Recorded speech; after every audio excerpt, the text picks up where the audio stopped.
Hey, folks, welcome to Word on the Street. Excited about today's show with none other than the man himself, Ron Teal. How you doing, Ron? Man, I'm doing great, Brant. Doing great. How you doing, buddy? Man, I'm doing fantastic. I'm Good. excited about this. You and I have done shows together in the past. A lot of people who have watched Word on the Street, who become more acquainted with it, especially in Channel 20 there in Amarillo. Multiple cable networks as a must carry on GLC, Roku, Amazon, Fire, Apple TV, Facebook TV, YouTube. The list goes on. Of course, also you've seen these interviews as well on CBS Channel 10 too, part of a show called It's Friday, and the list goes on. We're just expanding. But Ron Teal, man, when I first heard that name, I thought, oh well, that's cool. This guy named Ron Teal was given a word to my friend Ron Charles, Dr. Ron Charles, who many of you know as the Christian Indiana Jones. You know, he truly is the most interesting man in the world. He really is. But He is. little did I know that this Ron Teal guy given a word, was that prophecy? Okay, well, yeah, I've heard of that. You know, when it's really good, it's good, and when it's not, well, I heard this guy named Ron Teal told Dr. Ron Charles he'd be an ambassador. I thought, well, that's good. And of course, Dr. Ron Charles is a dear friend, and for many years, and I thought, oh my gosh, man, when I heard about that, I hope Ron Charles was okay with that, because folks, let's face it, there's the real thing out there, then there's the counterfeit thing out there. Well, I was so happy when I heard that a couple of weeks later, after Ron Teal gave this word to Dr. Ron Charles that he'd be an ambassador, the Secret Service showed up at Dr. Ron Charles's house and said, Trump and President Sisi of Egypt wants you to be in the top running of ambassador to Egypt. And I was so happy to hear that word come true, not only because I love Dr. Ron Charles, but I was also happy to hear that a legitimate gift, a legitimate word of prophecy, what would later turn into hundreds of legitimate words of prophecy, came from this guy, Ron Teal, who would become such a dear brother that I love and believe in, and would travel across the world with. But here you are, Dr. Ron Teal. Oh, well, you might as well be you might as well become Dr. Ron Teal. But Ron, I tell you what, man, it's so good to see your face. You just got back from a little vacation with your bride there. I did. We just got back from Hawaii, and we just celebrated 40 years of marriage. So it's really been good. It's a great time in Hawaii, and glad to be back home. But man, it's fast and furious, I'll tell you that. Well, I'm really sorry that you went to Hawaii and suffered for Jesus. No, you know what, though? The reality is this, though. I know how you go, nonstop, man. I really haven't met anybody that works all over the country like you have, even internationally, helping with an apostolic oversight to churches, and then birthing things new altogether, like the gathering that meets in a coffee shop. We'll get to that. But folks, if you've been hearing about these gatherings in the Panhandle, these Jesus people, you've heard the phrase a whisper to a wildfire. You've heard the phrase, the fivefold roadshow, kind of a funny thing.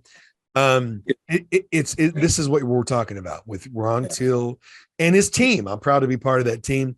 I do worship. I lead worship at a lot of these, most of these, not all of them, but God shows up even when I'm not there.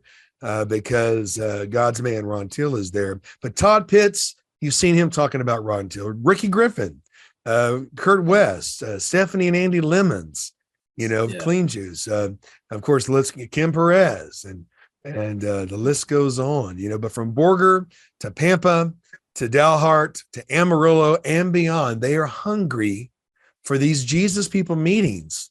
And Ron, if you weren't involved the way you are, how would you describe these meetings as someone who's just witnessed with your own eyes some of these incredible things happen? How would you describe it? Well, if I walked into one of the meetings, I would call it simple first, but I'd call simply profound is what happens. I mean, it's crazy to see how, the simplicity of people that have a hunger for the Lord and what God does in meeting, their needs. I mean, healings and miracles are flowing like crazy. Prophetic words are coming out, and the Lord is establishing it. I've never seen a time, Brant, that the prophetic word was happening so quickly as it does whenever I go there and prophesy. Right. But yet when I step in, I see the supernatural power of God in operation. And to me, it's one of the most refreshing and it's one of the most liberating atmospheres that you can go into. There's no religion involved. It's just pure Jesus in relationship. Nobody's looking for a name except his. That's it. That's what it is, isn't it? That's it. You know, when people want to make him famous, yeah, then you end up getting all the things that you really wanted. Absolutely. You know, people get tripped up. Yeah. A few months ago, the Lord really spoke to me about what you're saying. And I just want to chime in while you're in that vein just for a minute. I was spending some time in prayer, and the Lord said, I want you to spend the rest of your life seeing to it that my son receives his full reward. Mm-hmm. And it changed my life, man. And I mean, when his name is made famous, he's getting his full reward. When healings and miracles are happening, he gets his full reward. When people are being born again, he gets his full reward. And, you know, that's really what we're seeing happen up in the panhandle of Texas right now. It's like Jesus is first and foremost, and he's receiving the reward of everything he died for. So it's pretty awesome. Well, you've had a lot of profound messages come out of these meetings too, Ron, and things you've carried for years. And then things that you've released during this. One of the things you talked about was invoking your justice. A lot of people out there, you know, you've been taken advantage of, you've been used, you've been abused, you know. Yeah.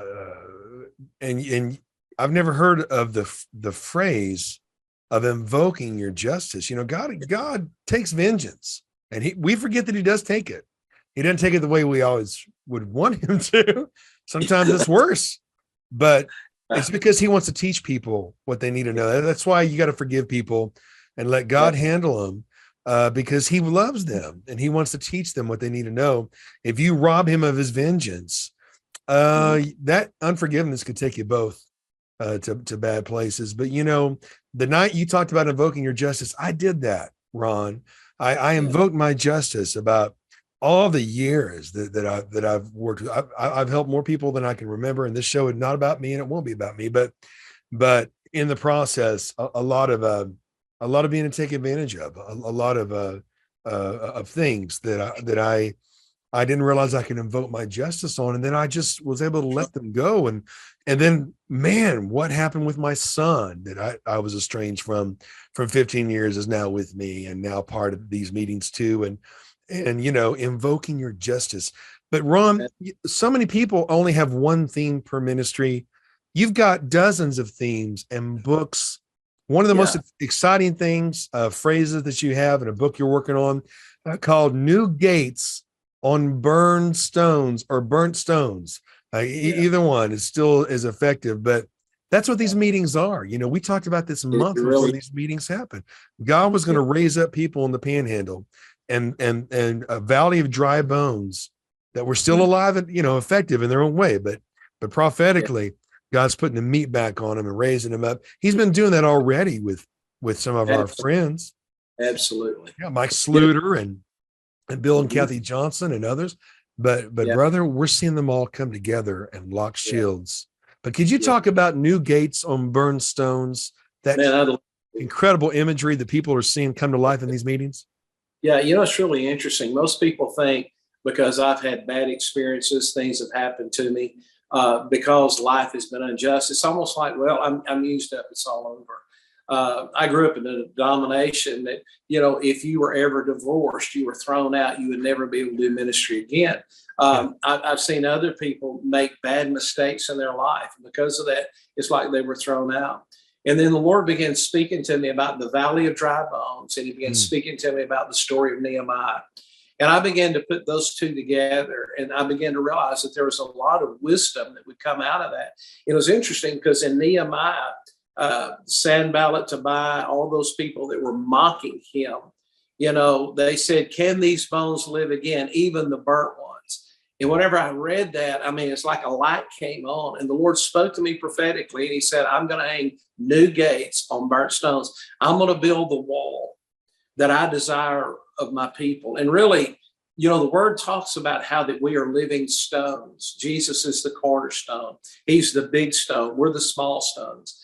And you know, a lot of us have been burned in life. I mean, we've been kicked, we've been blown apart. I mean, we've had relationships that have been totally destroyed. We've seen jobs destroyed, families destroyed, and it's literally like rubble laying everywhere.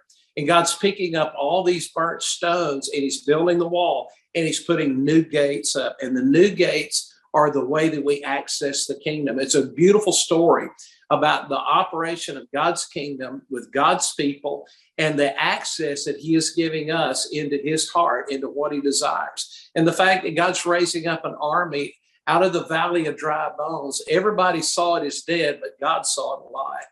And, wow, you know, when we see that, we're going to see some powerful things. I'm excited about this book. I'm excited about the concept, but I'm excited about the fact that people are going to have a new beginning in Christ. I mean, it's really all about getting up out of the dirt and moving forward and learning that, you know, God uses burnt stones, people who have been through challenges in life and people who go forward. My dad used to say, son, don't trust a man that doesn't limp. Well, Brant, you and I both are limping on both legs. So somebody,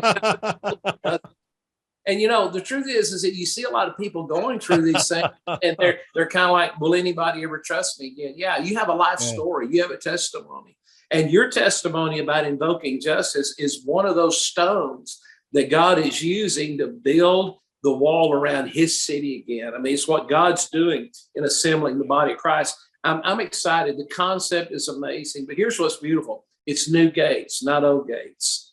It's the new gates that God is building. There is such a new thing God's doing right now, and I am more excited about life in ministry. I'm excited about the people of God than I ever have been. It's an amazing time right now. Well, it is. And, you know, we have people, I'm wanting to go to your website right now, Ron. I was there the other day and give people the website address too. It's already on the screen when this airs. Yeah. Ron Teal Ministries. Yeah, it's Ron Teal Ministries International. The website is ronteal.org, and you'll be able to pull it up, and it has our website. And we're undergoing some changes right now, revamping that website. But that gives you a little information what we're doing. Well, you know, and of course, you know, that's the word on the street. We did a while back. Boy, that's been a while back. Wow. It's been a minute. It has.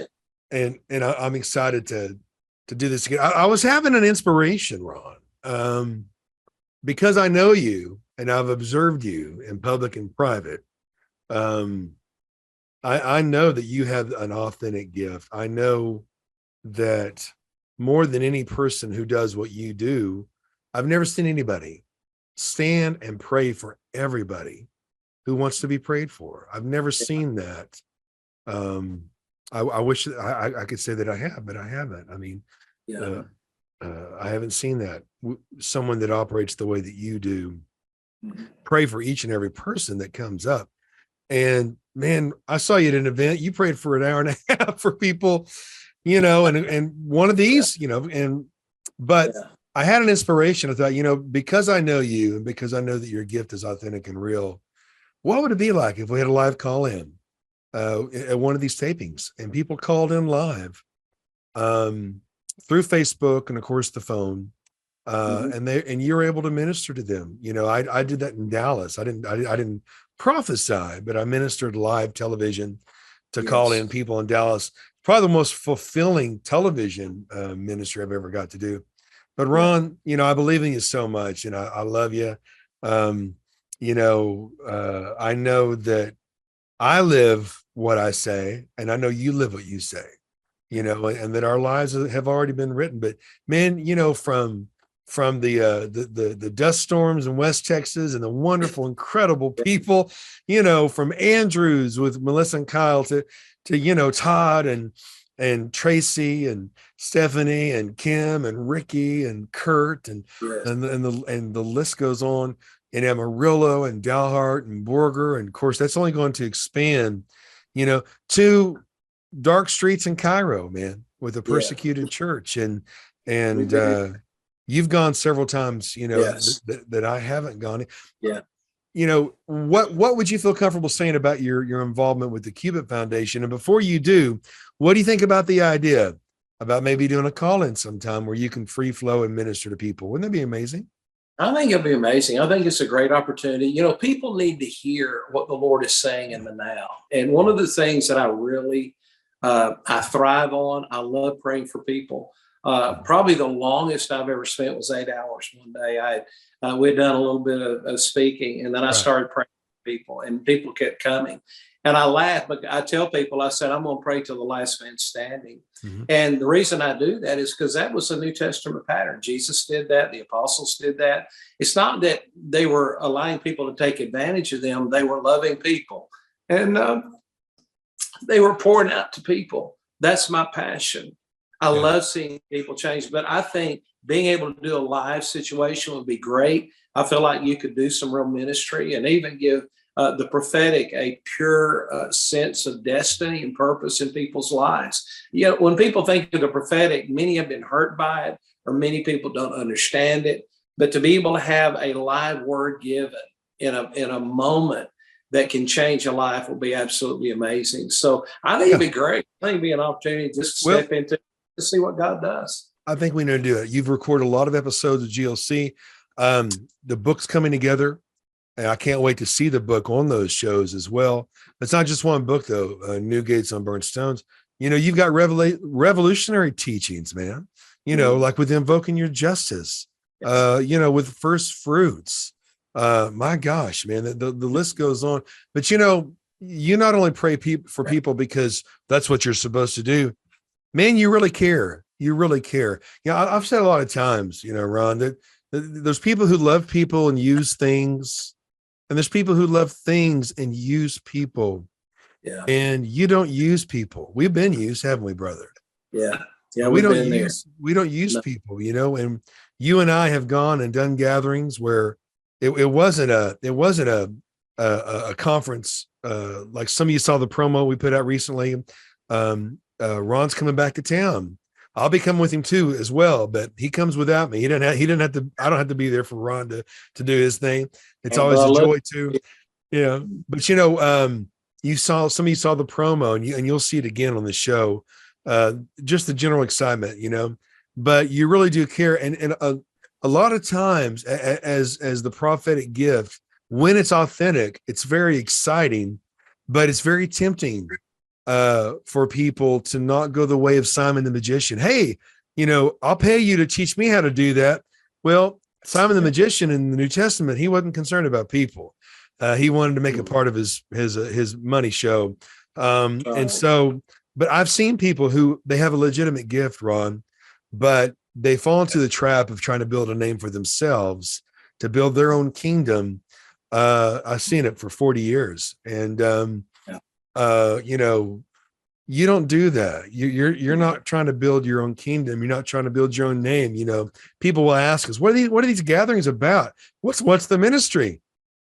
What's the name of the church it's under? What banner is it? Man, it's Jesus people. And we were doing this before Asbury. We were doing this before the Jesus Revolution movie came out. And of course, you and I both in our own parts of the world have been doing this for 40 years or more. You know, you started a good 40 or more years ago. 47 years ago. How long?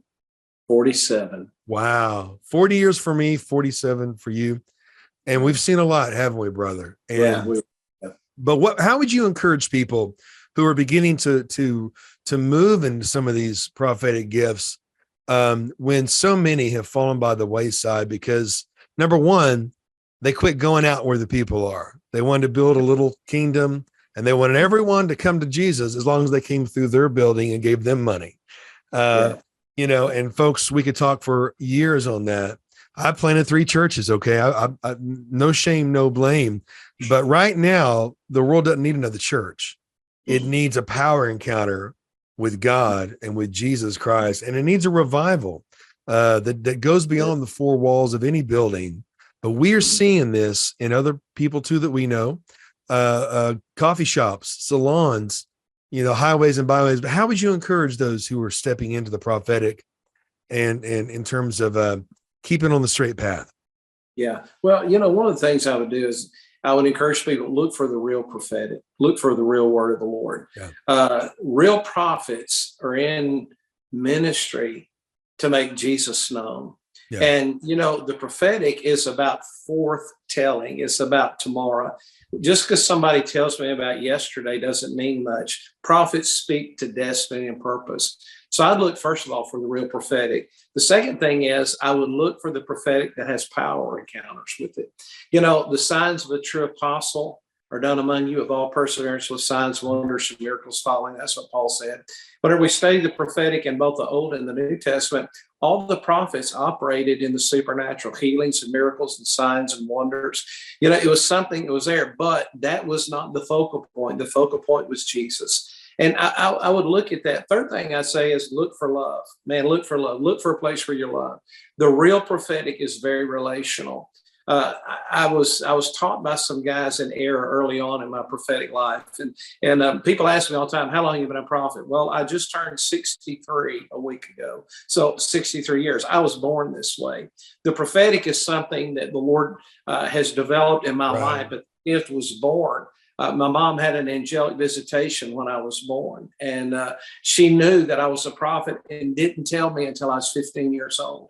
And she kept it in her heart. And then I began to emerge and realize what was happening. But I had to be groomed. And some of the guys told me, said, you don't want to be around people. You want to go off. Well, true, you want to spend more time with the Lord. But then you have got to spend time with people. Prophets aren't supposed to run from people. They're supposed to be available to people to speak life. But you got to know when to speak and when not to speak. But I think I would encourage people, look for a place where there is life, look for a place where there's love, look for a place where the real prophetic is operating, and learn how to walk in that. I mean, I pastored for 33 years, my 47 years of ministry. Probably was one of the best things I ever did. It was frustrating as all get out, but I loved it. I planted several churches during that time. But the thing about it is I realized people needed the prophetic. It really established vision and purpose and destiny in people's heart. And because of that, they were able to move into their future, into why God created them. And that's the power of the prophetic. It tells us what God is up to, what God is going to do, and how we can step forward in the fullness of that. Great words and great advice. Again, brother, so many times you see people, they're one way on stage and they're other way in private. You're the same person. You're the same person. You're the same person. Yeah. And you and I have been together. We've been together doing services together. We've been together at the hotel. We've been together at the restaurant. We've been together with our wives, just hanging out. And you know what? You got to be the same guy everywhere you go. You can't change. Well, we've all had our experiences where, we just wanted to serve Jesus and we knew people that wanted to do that. And next thing you know, they're surrounded by bodyguards and you can't talk to them. And I know there's legitimate security concerns in certain settings. Look, I was a counterterrorism reporter. You don't see me with bodyguards. I'm my own bodyguard. and God is too. His angels. Yeah. But all that to say is, this is a time, folks, where we really have to really seek to make him known. I love leading worship. I consider myself a worship dinosaur. I didn't go to Bible college for worship. I went to Bible college for preaching. I was done with worship. I'd led worship for 14 years before Bible college. 14 years been involved with that. I was done with the worship wars. Too fast, too slow, too soft, too hard, all that carnal garbage. But God wasn't done with me in the worship area. And I'm glad he shows up and he does. And I'm glad that he does. If he doesn't, then he doesn't. So far he does, but we have to be careful not to conjure up strange fire, whether it's worship, whether it's prophecy, whether it's revival. I see a lot of pictures people are taking to their prayer meeting and people are laying on the floor and they're saying, we're having a revival here. Well, that's great. That's great. In my mind, though, a revival is what happens outside the four walls after you've had your moment, you and I have been involved with the 7 Mountains of Influence for 47 years, 40 here. And we've been a walking revival. But we are all to be that way. I'll never forget at the Cowboy Church in Andrews, this guy looked at me, we need revival. I said, well, brother, we have been given everything we need to be the revival. And what does that look like?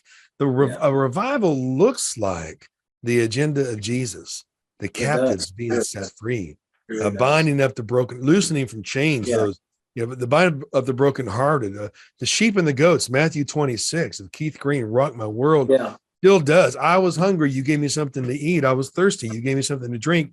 I was sick and in prison. You visited me. I was naked. You clothed me. I was a stranger. You invited me in. When you've done this to the least of these, you've done it unto me. But that spirit of Jesus is in you, Ron. When you pray for all these people, you love it, even if it takes an hour or two or more or 8. And I love it too, because let me tell you something. I'm at a place in my life, man, I don't want to mess around. When it comes to worship, I'll be honest with you. I'm happy. It's just me and a keyboard and him. That's it. That's it. Well, I think that's the key. I really do. You talk about revival. One thing I want to share that I think is important in the middle of what you're saying is, we talk about wanting revival. The Valley of Dry Bones was a revival. Yeah. And I'll tell you why. A revival means that you bring to life what has died.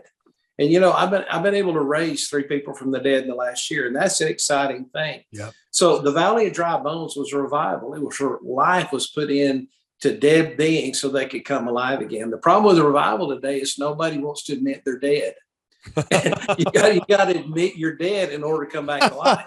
It's like The Sixth Sense, that movie with Bruce Willis. You got to admit that you're dead. On a serious note though, you have to admit things are where they are before you can make them what they should be. Yeah. But what was interesting was Pentecost was not a revival. Pentecost was an outpouring for habitation. And you mentioned the Asbury revival earlier. We were talking a little bit, and I love what's going on there. They have had 8 past outpourings and revivals. Now they're experiencing their 9th. But the president of the college said something the other day that a lot of people didn't catch. And I caught it whenever I heard him speak and whenever I read the transcript. Right. He said, this is not a revival. This is an outpouring. And there's a difference. And really where I believe we are in an outpouring for habitation. God's done with visitation rights. I mean, he doesn't want visiting rights in our lives anymore. And revival became visiting rights because, we get revived, we're good for a month, and then we backslide and we fall away. We do this, go to another revival. It's kind of like you're constantly going through revivals. God's looking for an outpouring of his spirit like Pentecost, which, Pentecost is still going and has been. It's about habitation, because whenever they came out of Pentecost, they lived what was inside them. The Holy Spirit was operating in them. I had somebody recently tell me, and they said, man, don't you think we need another Pentecostal? I said, who said the first one stopped, man? The first Pentecostal stopped. People have quit practicing it. They quit receiving that outpouring. But what we're having right now is not just revival. It is an outpouring of Holy Spirit. It's breaking out all across the United States and around the world. And people are now becoming the habitation of God, because it's not happening in a church building. I mean, right here, I live in Texas A&M. It broke out in a park at Texas A&M. These kids just began to worship. The Spirit of the Lord poured out on them. They begin to repent. They begin to pray. And we're seeing this happen all over, an outpouring of the Spirit of the Lord for us to become a habitation of God. And that's what I'm seeing.